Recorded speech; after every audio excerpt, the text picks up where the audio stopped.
You know on TikTok how there's fan edits of romantic monologues from shows or movies?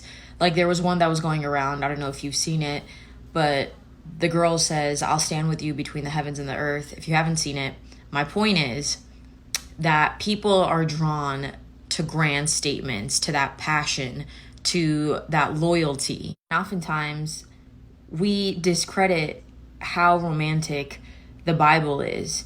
And I'm in scripture yesterday and I come upon this passage and it is so intense, it is so passionate, and I want to share it with you. So this person is saying to the other person in this monologue, "Don't urge me to leave you or to turn back from you. Where you go, I will go. Where you stay, I will stay. Your people will be my people, and your God will be my God. Where you die, I will die, and there I will be buried. May the Lord punish me, be it ever so severely, if we're ever separated, even if it is by death." And that passage can be found in Ruth chapter 1, 16 through 17. That's Ruth telling this to her mother-in-law.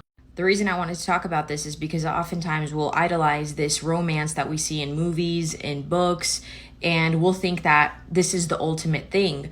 But the love, loyalty, and compassion that Ruth showed Naomi, to me, that's a deeper love, because romance, all that stuff is nice, but it's surface level. Like Ruth is meek and she's humble and she comes from the Moabite tribe. And if you go back to Genesis, you know what they're known for. But she shows so much of God's compassion towards Naomi. Naomi told Ruth to leave. I'm in distress. Go back to where you came from. I have nothing to offer you. I'm empty. All I have is bitterness. In fact, I'm going to change my name to Bitter, Mara, because that's what I identify as. I got nothing for you. And that's when Ruth gave this statement. And when I was reading this, it kind of reminded me of the relationship I tend to have with God sometimes. When you're bitter or you're in distress, you tend to push people away. And I would do that with God. I would say, "I have nothing for you. I'm empty. It's better if you just let me be."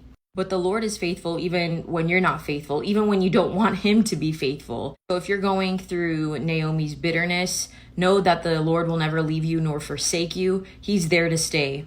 Or if you encounter someone who's going through a trial or a tribulation, be like Ruth and show God's grace and mercy towards them.